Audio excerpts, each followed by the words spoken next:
இயேசுவின் நாமத்தினாலே இந்த மாலை நேரத்திலே உங்களை அன்போடு கூட வாழ்த்துகிறேன். வேதத்தின் வெளிச்சம் என்ற நிகழ்வின் அடிப்படையிலே அழைப்பை குறித்து நாம் தியானித்துக் கொண்டே இருக்கிறோம். இன்றைக்கும் 2 சாமுவேலின் புஸ்தகம் 9ஆம் அதிகாரம் 3ஆம் வசனத்தை நாம் வாசிக்கின்ற போது, ஒன்றுமில்லாதவர்களுக்கு தயை காண்பிக்க அழைப்பு அல்லது ஒன்றுமில்லாதவர்களுக்கு உதவி செய்ய அழைப்பு. தேவ நிமித்தம் சவுல் குடும்பத்தாருக்கு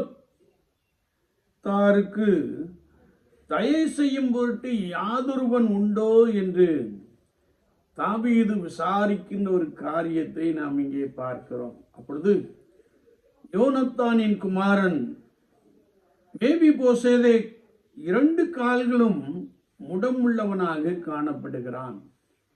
எனவே ராஜா அவனை அழைத்து வாருங்கள் என்று சொல்லி மேவிபோசேதையை பார்த்து, பயப்படாதே, உன் தகப்பனாகிய யோனத்தான் நிமித்தம் உனக்கு தயை செய்தேன், உன் தகப்பனின் நிலத்தையும் உனக்கு கொடுப்பேன், நீ என் பந்தியில் நித்தமும் அப்பம் புசிப்பாய் என்று சொல்லுகின்ற ஒரு வார்த்தையை நாம் வாசிக்க முடியும். மேவிபோசேதையை குறித்து வேதம் சொல்லுகிறது, 2 கால்களும் முடமானவன். அவனுக்கு ராஜா சாப்பிடுகிற அந்த உணவை நித்தமும் கொடுப்பேன் என்று சொல்லுகிற ஒரு வார்த்தையை நாம் மிக தெளிவாக அறிந்து கொள்ள முடியும். நம்முடைய தேசத்தை பார்க்கின்ற பொழுது ஏழ்மையான ஒரு தேசம். உபாகமம் 15:11 நாம் வாசிக்கிறோம், தேசத்தில் எளியவர்கள் இல்லாதிருப்பதில்லை. சங்கீதம் 9:18 எளியவன் என்றைக்கும் மறக்கப்படுவதில்லை. உபாகமம் 15ஆம் அதிகாரத்திலே நாம் வாசிக்கின்ற பொழுது, எளியவன் உனக்கு இல்லாதிருக்கும்படியாக உன் கைகளை திறந்து தாராளமாய் அவனுக்கு கொடு என்று எழுதப்பட்டிருக்கிறது. என்னை கேட்டுக்கொண்டு இருக்கிறேன் அன்பு சகோதரனே, சகோதரியே, நாம் வாழுகின்ற சமுதாயத்தை ஆதி திருச்சபையை போல மாற்ற வேண்டும் என்பதை குறித்து வசனங்கள் மிக அழகாக கற்றுக் கொடுக்கிறார். அப்போஸ்தலர் 2:44 நாம் வாசிக்கின்ற பொழுது, விசுவாசிகள் எல்லாரும் ஒருமித்திருந்தார்கள், சகலவற்றையும் பொதுவாய் அனுபவித்தார்கள். அப்போஸ்தலர் 4:32 விசுவாசிகளாகிய திரளான கூட்டத்தார் ஒரே இருதயமும் ஒரே மனம் உடையவர்களாய் இருந்தார்கள், தங்களுடையவர்களை மற்றவர்களோடு கூட பகிர்ந்து கொண்டார்கள், அவனவன் தேவைக்கு தக்கதாக பகிர்ந்து அளிக்கப்பட்டது, அவர்களில் ஒருவனுக்கும் ஒன்றும் குறைவாயிருந்ததில்லை. இதை கேட்டுக்கொண்டு இருக்கிறேன் அன்பு சகோதரனே, சகோதரியே, நம்மோடு கூட வாழ்ந்து கொண்டிருக்கின்ற ஏழ்மையான ஜனங்களுக்கு, ஒன்றுமில்லாதவர்களுக்கு நாம் கொடுக்க வேண்டும், உதவி செய்ய வேண்டும்.